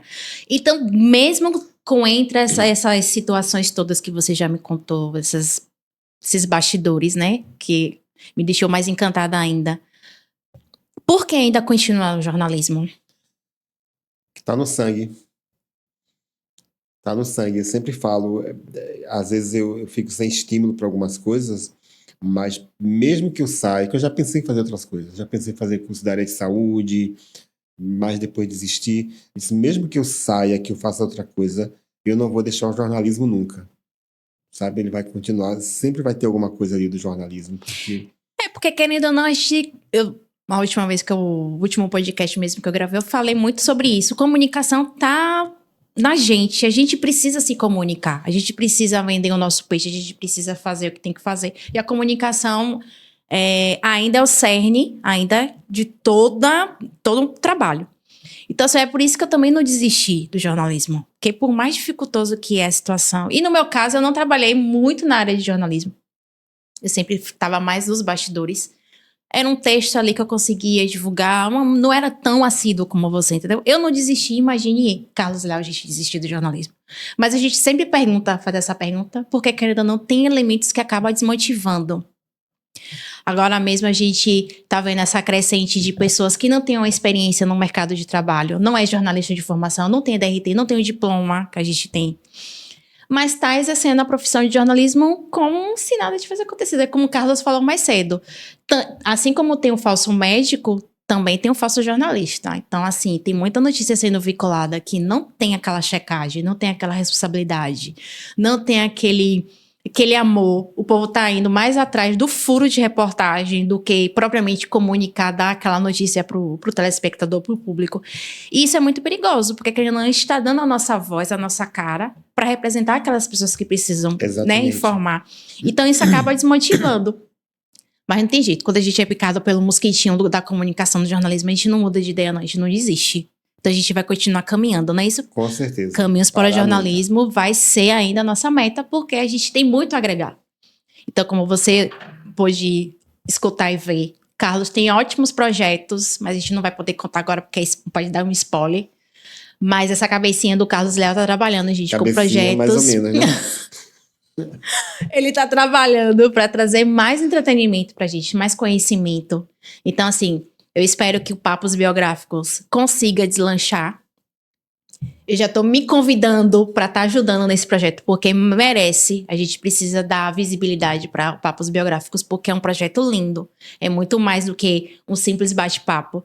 A gente precisa mostrar para as pessoas que existem pessoas comuns, como eu, como você, que tem sonhos, que rala, que luta, que já pensou em desistir, mas por algum motivo tem aquele combustível, que a pessoa continua e dá certo lá na frente. Então, Papos Biográficos vai ser essa sementinha, assim, que a gente vai plantar no coração de todas as pessoas, seja no Instagram, seja na forma como o próprio Carlos quer apresentar, né? A gente não sabe ainda a forma como ele vai apresentar, mas acredito que seja um projeto bem bacana, que vai agregar para todo mundo. E conte comigo para ajudar. E você já está convidada, né? Minha próxima convidada, eu não sei quando é que o podcast vai ao ar, talvez depois, né? Mas você já está escalada. Depois, a gente vai depois, porque tem um processozinho, né? Tem toda aquela estruturação, mas logo, logo vai ser postado o podcast para vocês escutarem, verem mais esse bate-papo com o Carlos. E vocês são testemunhas que eu vou estar participando dos Papos Biográficos 201. Gente, eu vou ser a convidada 201, gente. Não, 202. 202, pronto. Eu vou ser a convidada 202. Olha que delícia. Então, assim, é um marco. Você imaginou que você conseguiria apresentar 200 programas? Não, porque eu já pensei em desistir várias vezes. Olha pra isso, gente. Eu cheguei a parar, assim, um mês de fazer. Na pandemia também teve uma loucura, que eu fazia 4 por semana. Sim. Na pandemia também a gente ficava procurando, né, fazer. Mas já pensei em desistir e desistir. Tá vendo? Não adianta. Ele pensou em desistir, continua e tem aquele desiste. Não tem como você desistir disso, gente. Porque tá ajudando tantas pessoas. E assim, a gente, quando pensa em um projeto, a gente não pensa muito em números. O Papos Biográficos fica no Instagram. Então, o desejo do Carlos é continuar contando histórias independente dos seguidores. A mesma forma é Caminhos para o Jornalismo. Eu não tô muito preocupada com seguidores. Ou com público, grandes público. Se uma pessoa escutar meu podcast, na verdade, 10 pessoas já escutaram, tá, gente? Mas se uma pessoa escutar esse podcast e entender qual a ideia do projeto, já me deixa muito feliz. E claro que a gente precisa construir, fazer uma caminhada belíssima até mesmo, porque a gente precisa pagar conta, a gente precisa, né, da continuidade do projeto. Mas eu fico tão feliz com o feedback que as pessoas me dão, poxa, Sara, eu gosto tanto de ouvir sua voz. Gosto tanto de ver a sua imagem, você falando tudo direitinho, você tem uma postura tão bonita. Então, isso vai me deixando mais animada, eu fico mais empolgada para poder continuar o projeto. Então, Papos Biográficos não pode. Não vai enquanto parar. Eu não participar desse Papos Biográficos, gente, ele tem que continuar, ele tem que estar ali. Porque eu vou divulgar para todo mundo que eu vou participar desse programa. Aliás, eu já tinha comentado sobre esse projeto, algumas pessoas já vão começar a seguir também, porque é lindo. Então, siga também, porque vale a pena, vale muito a pena. Desculpa, o interessante é que para você se sentir bem fazendo uma entrevista, independe do número de pessoas que estão assistindo. De repente, você faz uma entrevista em que tem 10 pessoas que são tão importantes, que estão atentas ao que você está falando, que você está perguntando, que você faz como se fosse para 1000. Eu já fiz lives com 10 pessoas e já fiz com 3.500, sabe? Para mim é a mesma coisa. Eu fiz unha pintada, eu fiz com 3.500 pessoas assistindo. Então, para mim não tem diferença, sabe? 10 ou 3.500 são pessoas que estão ali empolgadas, Sim. interessadas, assistindo e ouvindo o que você tem a dizer. Sim. Tem alguma história engraçada desses papos biográficos? Assim, algum entrevistador que falou alguma coisa assim, meu Deus, o que eu tô fazendo? Alguém assim que falou uma coisa que tá fora do roteiro. Porque, querendo ou não, você manda o roteiro. Eu mando. O que pode ser falado ou não. Antes, aí eu faço o alinhamento antes. Mas fora esse que você contou mais cedo, que você teve que fazer 18+, meia-noite? Teve alguém que fugiu do roteiro e que você assim, gente, vai ser derrubado do Instagram, o que é que eu faço? Teve? Teve, mas acho que nem vale a pena contar algumas Não. coisas assim, né? Ele é assim, gente. Ele fala as coisas, deixa a gente curiosa, mas depois dos bastidores eu vou ficar sabendo que eu vou perguntar. Me conte aí. E já Porque... teve gente, Sarinha, que não me agradou e que eu cortei. Assim, de 20 perguntas, não, a pessoa não me agradou, eu fui cortando e reduzi para 8 e dei tchau. E a pessoa querendo falar, não, mas não, muito obrigado pela participação. A pessoa querendo falar, eu muito obrigado pela participação. Também tem isso, se eu não gostar, a gente vai ali, já vou cortando. Eu deixo o notebook na minha frente e vou cortando ali. É porque, querendo ou não, quando você faz um projeto independente, você tem essa liberdade, né? É. Já pensou se a gente faz... graças a Deus, o Instagram ainda não é aquele produto que tem a gente tem que seguir a risca, não. A gente tem uma liberdade. É. Mas diferente de outro veículo de comunicação, por exemplo, se fosse televisão ou, sei lá, podcast também é possível a gente cortar também, mesmo que a pessoa, né, tem como dar os recortes pra não ficar tão pesado assim. Mas esse foi o mais leve de todos. Teve uma entrevista que eu fiz, que também não vou citar o nome, que eu queria muito fazer, porque era uma artista que eu... é uma artista que eu gosto, mas que eu já sabia que mentia muito. Aí eu bolei todas as perguntas, já insinuando a resposta, para ela não mentir para mim na resposta, sabe? Então foi muito interessante, porque tudo que eu perguntava, eu já perguntava dando a deixa da resposta para ela. A única pergunta que eu fiz que não estava no roteiro, ela mentiu.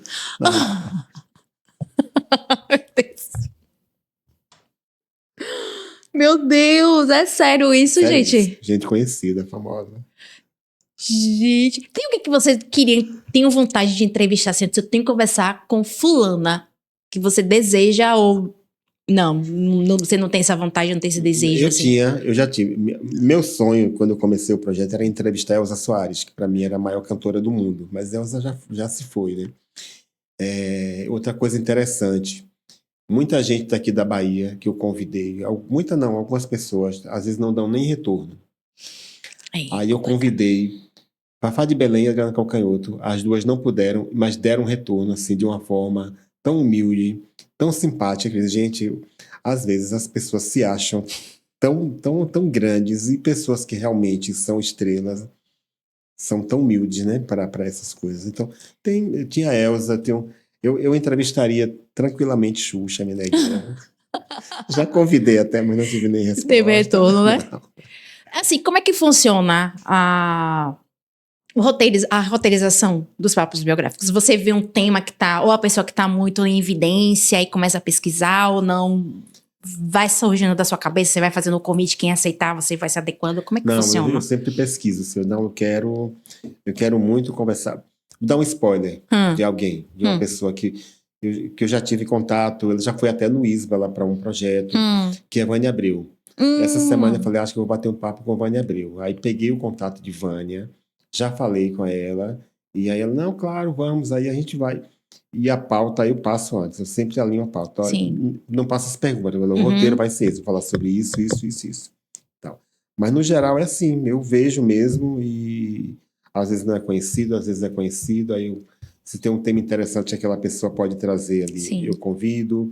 Marquinhos Moura, por exemplo, a gente conversou bastante antes e ele só dizia assim, ai, Carlos, só não quero que você pergunte se eu sou gay, porque todo mundo pergunta isso. E, não, Marquinhos, meu objetivo é falar de trabalho, é falar do profissional. Eu não estou querendo saber de sua vida e tal, né? Rita Cadillac, na primeira entrevista, essa que eu tive que cair, ela disse, eu só quero te pedir para não falar de filme pornô. Sim. Falei, não vou falar de filme pornô. Eu não falei, mas as pessoas falaram. Acabam falando, Mas no geral é isso. Me interessa. Por exemplo, tem um artista que está aí agora na moda. Sim. Que está no auge. Que não é um tipo... Não faz um tipo de música que eu gosto. Mas eu fiquei muito interessado em fazer uma entrevista com ele, que é Tino. Tino, sabe que é Tino? Do Pau Miúdo, não? Já convidei Tino e Tino já aceitou. Então, assim, porque ele tem uma história. Eu fui saber que o menino estava cantando... Quando ele gravou essa música, ele estava cantando, eu estava morando na Argentina, nem sabia disso. E tem uma história, uma pessoa de comunidade que tem muito a contar. Exatamente, também, tá vendo, gente? É dar oportunidade para quem realmente faz a cultura, tá acontecendo, mas não tem aquela Porque tem muita crítica, Aquela né? Mas as porta pessoas, às aberta. vezes, tem a crítica, mas a pessoa não conhece a história, Sim. não sabe o que a pessoa passou para chegar até ali, tudo isso.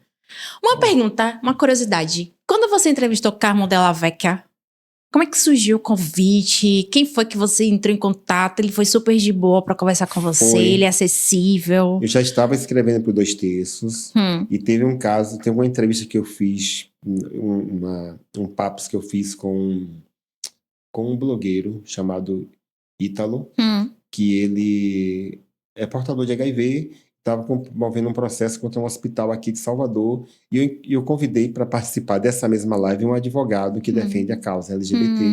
E aí daí eu pensei, pô, bem que eu poderia trazer esse tema, os direitos da comunidade LGBT. Aí pensei, quem eu posso convidar? A primeira pessoa que veio em mente foi Carmo Della Vecchia, porque ele estava militando e tal.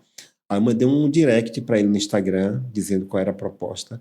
Ele respondeu, convite aceito, é só marcar a data, na hora.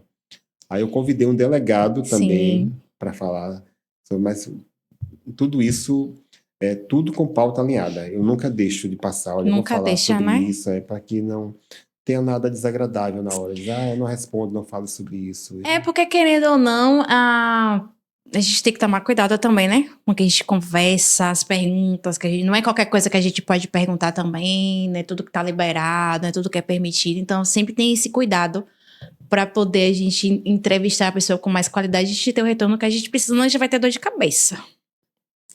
E pra gente ter um processo por alguma informação que não foi, né? Aí dor de cabeça, então deixa quieto. Então, assim, como você é da área de entrevista, você gosta de entrevistar as pessoas. Você se imagina participando, não vou dizer participando, mas trabalhando com esse povo que faz fofoca, que divulga informações de artista, de famoso. Você já se imaginou? Não. Tipo, o que tem no emissora e tal, não vou falar pra não dar processo, mas tipo aquele Czinho, né, que compra reportagem pra poder ganhar like, E que ganha dinheiro. Que ganha dinheiro. Você já pensou nisso? Não, nunca pensei, não tenho vontade nenhuma. É questão de ética, né? Ética no jornalismo, então tem dito. Por isso que é necessário, gente, que a gente tenha um diploma. Quando a gente tem um diploma de jornalista, a gente cursou comunicação, a gente sabe das demandas da ética. A gente sabe o que é permitido, o que não é, o que foge um pouco da profissão. Então, quando a gente não tem esse cuidado, não estuda, não tem um diploma para te graduar, a gente acaba exercendo a profissão ao Deus dará. E hoje em dia, como a internet não tem tanto filtro, é uma terra sem lei, você acaba tendo visibilidade e às vezes nem é verdade aquilo que está sendo noticiado. Não é nem verdade aquilo que você está vendo, está lendo, a foto, às vezes é montagem, ainda mais agora com a inteligência artificial. Né? Que Um perigo. A minha próxima pergunta para você é justamente sobre isso. Eu tô vendo uma crescente sobre o chat GPT, gente. O que você acha do jornalista que trabalha com o chat GPT, que escreve notícias utilizando o chat GPT? Ainda tem isso, né? Falei dos falsos jornalistas, ainda tem o chat GPT, que hoje faz tudo. Você joga lá as informações e te dá o texto pronto. Então, é um perigo em todos os sentidos, eu acho. Eu já usei o chat GPT. Não para fazer texto, mas às vezes você está precisando de alguma ideia, aí você vai lá e ele dá umas ideias para você. Fazer texto, não. Eu acho um perigo. Acho que tira totalmente, né, essa questão da inteligência humana. Eu mesmo já fui vítima não. Mas eu lembro que eu tava passando por um processo, escrevendo um texto, aí um amigo, por que você não usa o chat GPT para escrever para você, besta? Escreve lá que te ajuda. Eu disse, gente, eu sou jornalista. O que eu cursei na faculdade? Que me ajuda na construção da reportagem, todo o lead certinho. Eu vou jogar. Gente, eu vou rasgar meu diploma. Eu vou deixar meu diploma lá pegando poeira.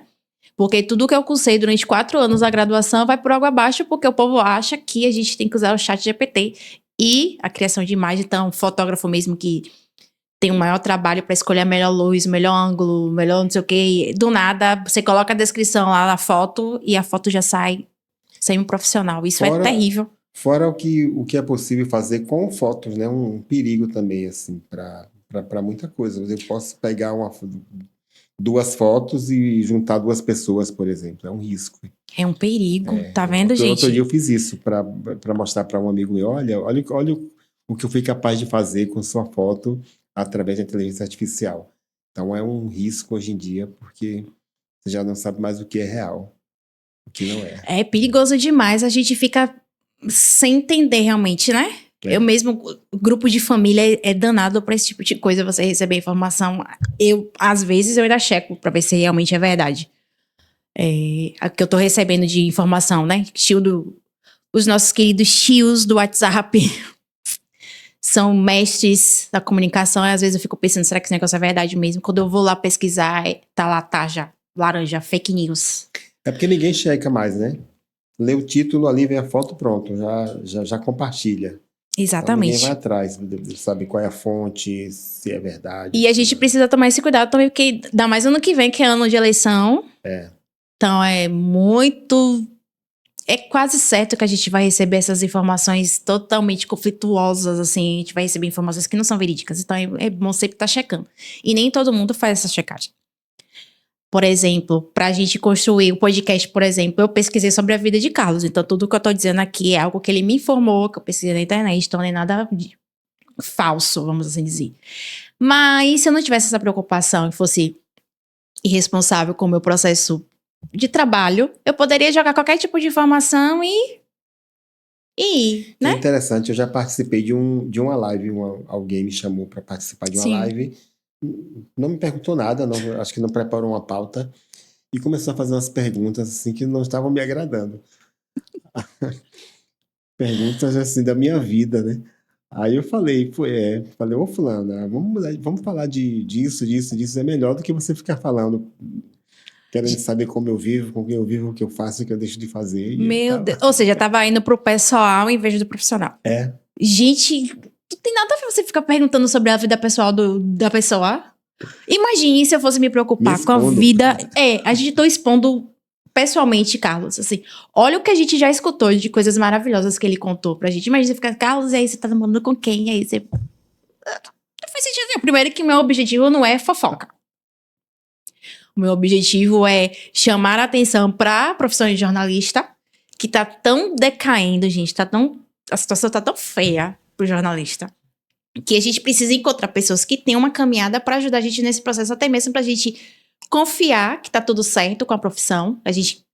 Ainda há salvação para essa profissão, ainda há luz no fim do túnel. Imagine se eu tivesse preocupada em saber da vida particular de Carlos Leal. Ave Maria. Não faz sentido nenhum, né, gente? Ia ser conteúdo de 18 mais. Como esse não é o objetivo de Sara Oliveira, do Caminhos para o Jornalismo, então deixa quieto. Se alguém tiver curiosidade, depois procura, dá um jeito. Se torna um FBI, né, que você vai cavando ali, que você consegue. Você vai juntando as peças. Mas isso não é importante pra mim, certo? Beleza? Me diz uma coisa, Carlinhos. TV. Você já pensou em fazer alguma coisa na TV? Apresentar um programa? Ter um quadro? Eu já fiz TV. Já fiz um programa na Band durante um período. Foi uma experiência muito boa para mim. Esses dias eu estava assistindo até umas apresentações, umas matérias que eu fiz muito boas, por sinal, mas que não deu certo. Eu penso em voltar a fazer TV. Tá vendo aí? E foi uma experiência maravilhosa, né? Foi.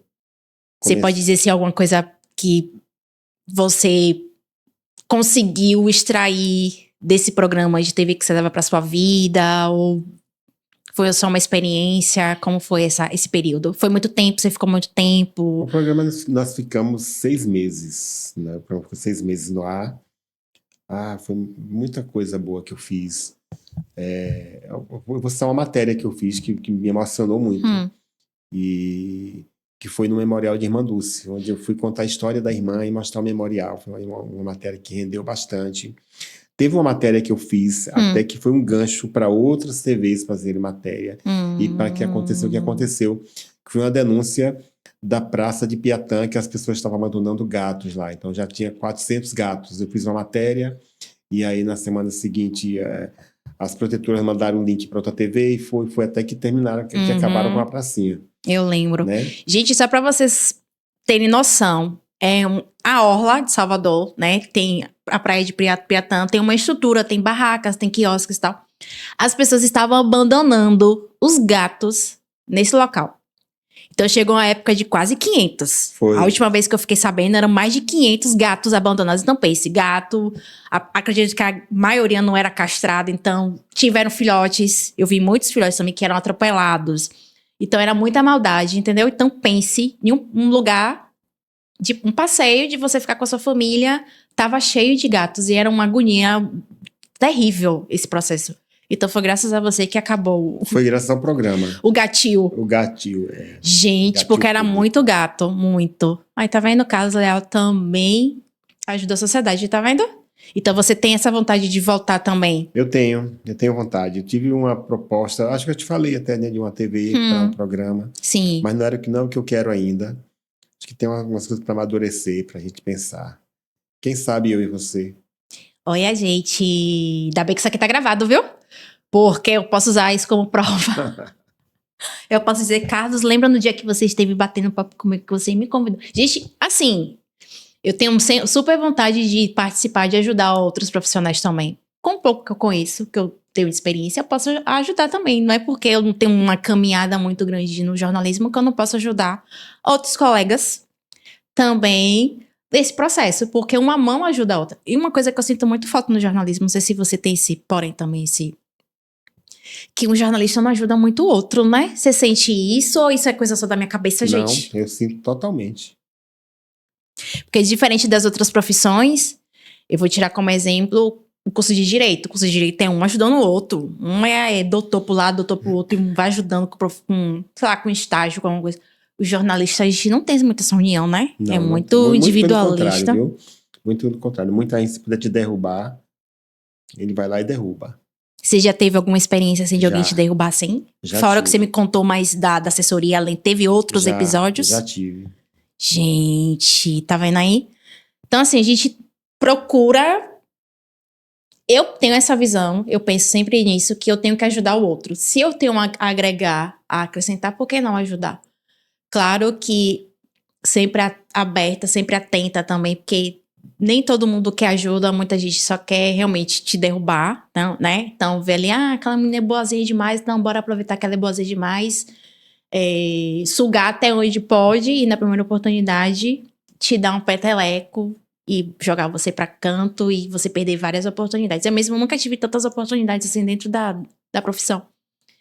Só Carlos mesmo pra me ajudar nesse processo, porque quando a gente trabalhou junto no ISBA, a gente conversava muito que a gente queria trabalhar, né? Dividir os nossos conhecimentos assim. Foi o único, gente. Nem mesmo na própria faculdade, com a coordenação de jornalismo, a gente não tinha esse apoio também. Então, assim, eu achei que eu conseguiria maiores informações, estar mais próximo da profissão. Foi o período que eu fiquei mais longe da profissão, assim, porque eu não tinha essa abertura, a coordenadora na época. Não era muito de conversa, não era muito de, sabe? E eu tentava e aí... Não... Me detestava, inclusive.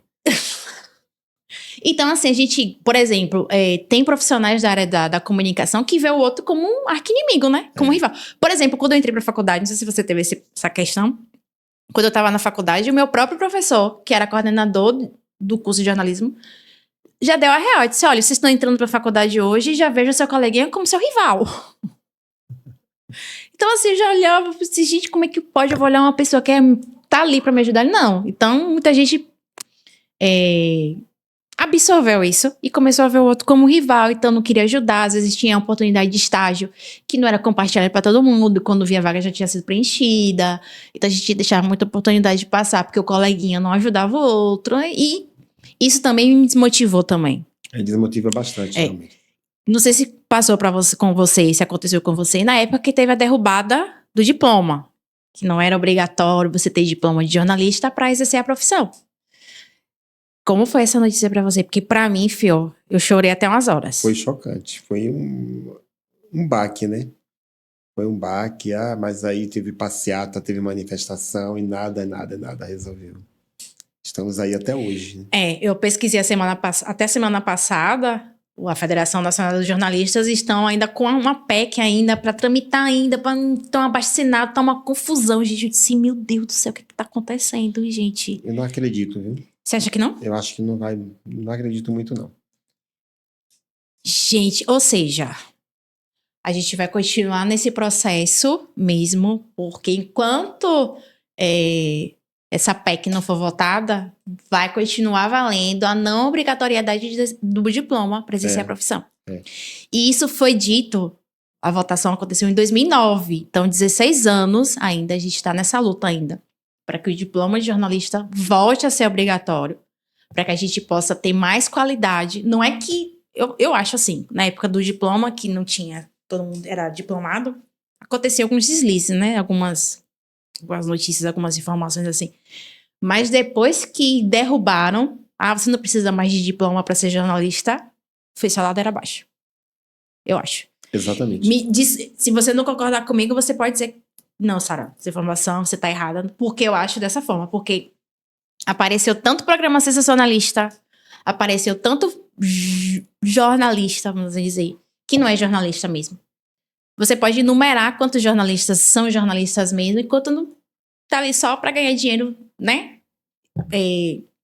Tirar o máximo que pode de informações, só visando o lucro, não tá preocupado com a informação, não tá preocupado em te levar aquilo que é realmente correto, só quer ganhar dinheiro. Eu concordo. Eu acho que o que vai acontecer é o seguinte, Sara, eu acho que os veículos de comunicação que são sérios, eles vão contratar só quem for jornalista, quem tiver o diploma e tal. Mas fora isso, eu não vejo muita saída mais, não. Realmente o negócio tá feio, viu? Tá.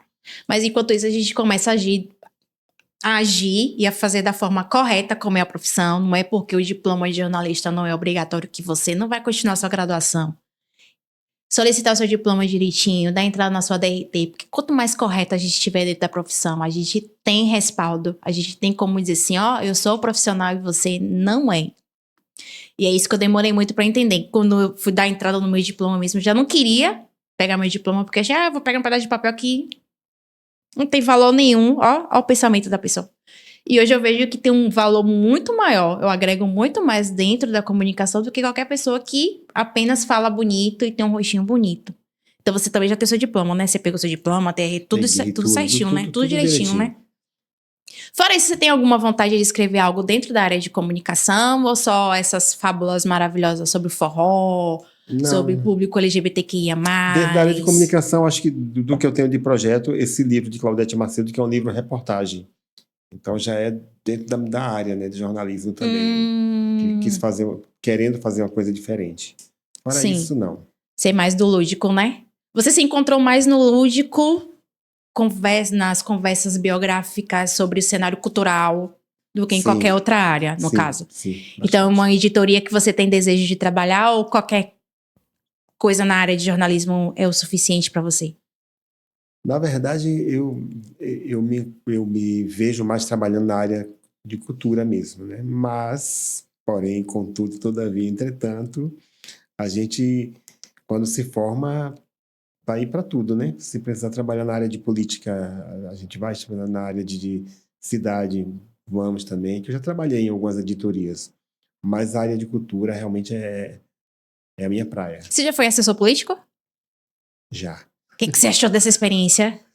Eu tenho vontade de perguntar isso, gente, porque eu nunca trabalhei na área como assessora, nem da parte convencional, nem de política, então eu tenho essa curiosidade de saber os bastidores da política. É mais complicado do que trabalhar com artista, porque o político, ele acha que você pode tudo. Se ele faz qualquer coisa ali, ele acha que você tem o poder de ir lá no jornal e botar aquela notícia. É muito mais complicado. Eu não quero mais trabalhar como assessoria de política, não. Quando uma editoria de política em jornal, sim. Agora, como assessoria, não tenho vontade mais, não. E você tem bagagem também, né? Querendo ou não, quando a gente trabalha com determinada área, com determinadas pessoas, a gente consegue, né, dar esse feedback, né? Porque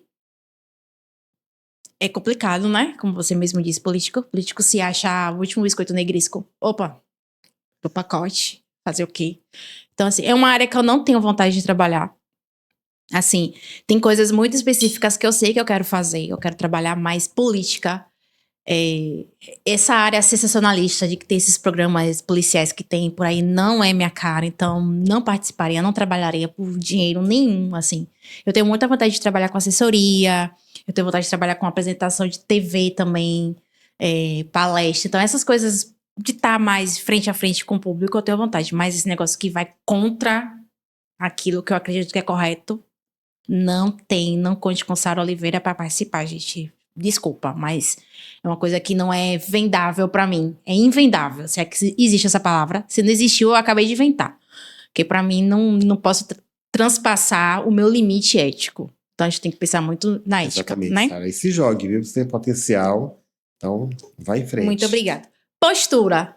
Você acha que a postura tem que ser mais séria? Você acha que a sua postura é mais, vamos assim dizer, mais jovial, aquela postura que não tem tanta, né, seriedade? Como é que você se identifica dentro do jornalismo? Sem muita seriedade, eu acho. Mais jovial mesmo. Porque assim, não sei se foi na sua época, foi como aconteceu na minha, a gente tinha que ter uma postura, né? Pra ser apresentador, aquela formalidade, não poderia sorrir, não poderia chorar. Então, assim, por isso que eu tive tanta dificuldade pra estar em frente às câmeras também. Porque querendo ou não, a gente é muito emotivo, a gente fala com os olhos, assim. Então, já pensou numa reportagem séria ou então uma reportagem que é tão lúdica, tão espontânea, você tá presa, porque querendo ou não, a gente veio de uma escola muito fragmentada, muito, né, paradinha, assim. Então, você se acha uma pessoa mais jovial, Mais conversando. descontraído, eu acho. Eu já chorei em lives também, às vezes se emociona também, né? Porque você tá contando a história ali, você também não é de ferro, né? Às vezes você se emociona com as histórias das pessoas também. Então, você não se adequaria, por exemplo, em um veículo que pedisse uma postura mais diferente da sua? Não, acho que não. Acho que essa internet te ajuda também nesse processo, né? Bastante. Porque Carlos era muito tímido, gente. De verdade. Eu lembro que você pedia para os meninos, Sazana, um beijo, Sazana, qualquer outra pessoa apresentar, porque ele deveria ser o mestre de cerimônia do evento, porque a ideia foi dele, mas ele não queria pegar o microfone. Não, vai fulana, vai Beltrana, vai ciclana. Eu nunca passei por... Aí entrou um vice-diretor lá, que hoje eu posso falar essa história porque ele sabe disso, porque eu falo, né? Que não gostava de mim. Ele entrou para me derrubar. Eu vou falar o nome dele porque hoje ele é meu amigo, o professor Miranda. Ei, professor Miranda! O professor Miranda entrou assim, ele sabe, mas ele não... E aí ele que foi me botando nessa linha também, viu? Não, tem que ser você. Porque você que tem que fazer isso. Não, professor, apresentar a campanha, não, tem que ser você. E olha que depois disso, o professor Miranda virou um aliado, virou uma pessoa assim que até hoje eu peço conselhos a ele, até hoje eu falo com ele. Então, eu agradeço Não, quando muito você mesmo apresentou, eu lembro no perfil profissional que a gente tem, né? Não vou falar o nome, que não vou gerar publicidade pra essa plataforma. Mas eu lembro do elogio que ele te deu, que gente, professor Miranda tá tão... Eu demorei até pra entender que era a mesma pessoa, mas ele elogiou Carlos, assim. Porque quem conhece o Carlos sabe que ele era muito tímido mesmo, assim. Então, tá fazendo isso aqui, gente, é um divisor de águas. Não nego. Porque ele aparecer assim, tá falando tranquilamente, ele tá super tranquilo. Antigamente se suava, feito com as coisas assim. tremia. Tremia e ficava nervoso assim. Disse, Carlos, vai dar tudo certo. Não, vamos. Então, assim, eu fiquei muito feliz com aquele elogio que ele fez pra você, porque realmente era o que a gente... E eu tinha comentado até com a própria Nathalie, quando eu tive um momento de conversar com ela. Nath, você viu como o Carlos tá todo dizendo, não, eu vi, tô adorando, tá? Porque foi uma real surpresa mesmo, gente, Carlos. Então tá aqui hoje, desse jeito desenvolto, risonho, super leve, é porque ele sofreu um pouquinho, assim como eu. Eu lembro que eu ficava muito nervosa também de falar em público e de dizer, será que eu tô falando certo? Será que eu tô dizendo da forma correta as coisas? Enfim, fui deixando as coisas acontecerem e fluir. Então, assim, ele foi muito bacana. Eu até falei com ele, esse professor, obrigado. Ele, não, Sarinha, porque eu confio em Carlos, eu gosto de Carlos, ele tem potencial, ele não pode ficar se escondendo. Não, ele tem que se jogar mesmo, ele tem que falar mesmo, porque ele é jornalista. Jornalista tem que falar, aquele jeito dele. Barrigudinho, fofo, professor Miranda. Boa, meu amigo. Então, é assim, foi muito carinhoso, como ele falou. E ele serviu de incentivo também pra você, né? Bastante. Porque, querido ou não, eu pude mesmo observar no programa. Ele super desenvolto, entrevistador também. Eu não vou lembrar que foi entrevistador também, mas também... Eu acredito que foi o feedback, né? Aquele bate-bola com o entrevistador também ajuda. Porque quando a gente tá entrevistando uma pessoa que tá meio seco, meio sem saber o que tá fazendo, sem saber o que vai fazer e tal, a gente fica até um pouco de, poxa, será que eu continuo ou será que eu paro esse processo, gente? Não, a gente para por aqui, tá tudo certo, um beijo, obrigada por tudo e até a próxima. Então, fora isso, se você não tivesse esse feedback de professor Miranda, um exemplo, você acha que você teria conseguido transpassar essa timidez? Eu não sei, mas o que eu posso dizer é que ele me ajudou bastante. Foi fundamental naquele momento ali o apoio que eu tive de professor Miranda. E o que é que o curso te ajudou? Que você mencionou mais cedo que você fez um curso, não foi com a Thaís? Eu fiz com a Thaís de Campos, Sim. uma atriz da Globo. Me ajudou muito questão... Eu já tinha começado com as lives, né? Questão de postura, de iluminação, ela ensinou bastante. E eu falei no curso, foi online o curso, né? Eu disse, Thaís, mas eu não gosto, minha voz não é boa para fazer live. Ela disse, Carlos, entenda uma coisa, não existe voz boa nem voz ruim, existe a sua voz. Então saiba trabalhar a sua voz e não fique pensando se é boa ou se é ruim. Então Thaís me ajudou bastante também. Querido ou não, você encontrou alguém que te ajudou nesse processo, né? Algumas pessoas. É super importante. Você teve esse encorajamento para continuar? Você já escutou muito, não, continua, desiste que você não tem futuro? Não. Ou pelo contrário, você teve aquele, não, você vai continuar e não desista? Não, nunca tive ninguém para dizer, desista. Você sempre continuou. Às vezes é coisa só da sua cabeça, né? De querer desistir da profissão, né? Quer dizer, ele não vai mais desistir da profissão, gente. Porque do jeito que eu sou chata pra essas coisas. Vai ser eu e ele.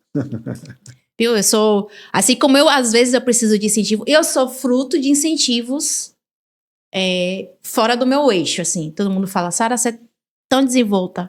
Você tem uma voz boa, você... Enfim, sempre tem aquele elogio que motiva a gente continuar a caminhada. Eu que, às vezes, duvidava da minha capacidade. Eu mesmo que não me achava vendável pra estar diante das câmeras. Eu sou muito baixinha, então eu sou pequenininha, então tem Sabe quando você procura defeitos pra ir botando desculpas de que eu sou baixinha, eu sou não sei o que, não sei o que. Não. E as pessoas sempre, Sara, você tem que continuar, Sara, você tem que escrever, Sara, você tem que falar, Sara, sabe? Então a gente, isso aqui influencia muito na sua caminhada. Então quando você encontra pessoas que estão te motivando na caminhada, tudo é diferente, tudo se torna mais prazeroso. Às vezes eu fico imaginando assim, eu tô criando expectativa pra outra pessoa. Se eu frustrar a expectativa dessa pessoa, o que vai ser da minha pessoa? Mas, por enquanto, a gente vai caminhando e deixa pra pensar nisso depois.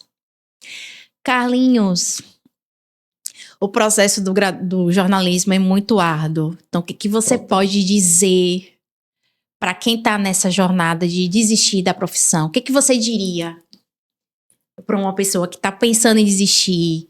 Qual o conselho que você dá? Por exemplo, eu tô precisando de um conselho para não desistir da profissão. O que você diria para mim, assim, para eu não desistir de forma alguma? Qual seria a sua frase de efeito, assim, para me ajudar? Acho que é seguir o seu coração. Se tá na veia, se você gosta do jornalismo, não desista nunca. Mesmo que você faça outras coisas, trabalhos paralelos, mas não desista. É isso que eu tenho a dizer. Ai, muito obrigada. É isso que eu sigo, né? Isso que a gente segue hoje, né? Meu amigo, muito obrigada pelo seu convite, por ter aceito o meu convite. Muito obrigada por esse bate-papo maravilhoso. Gente, foi uma honra entrevistar Carlos, de verdade. Assim, por mais que a gente tenha uma história de amizade, tem coisas que a gente precisa realmente conhecer. Então, eu ter conhecido esse lado profissional do Carlos vai me ajudar muito no meu processo. Então, eu só tenho a agradecer muito por você ter disponibilizado o seu precioso tempo para vir conversar com a gente, contar um pouquinho da sua história. Que você não desista da caminhada, porque a gente precisa trabalhar juntos. Ó, a gente tá firmando um acordo aqui, que a gente vai trabalhar juntos. E a gente se vê mais na frente. E a gente continua aqui o nosso processo, porque quando a gente faz o que a gente gosta, tudo se torna fácil, tudo se torna prazeroso. Então, que a gente continue caminhando e que caminhos para o jornalismo traga sempre frutos. E aquele fruto necessário para ajudar um ao outro. Um super beijo para você e a gente se vê na próxima.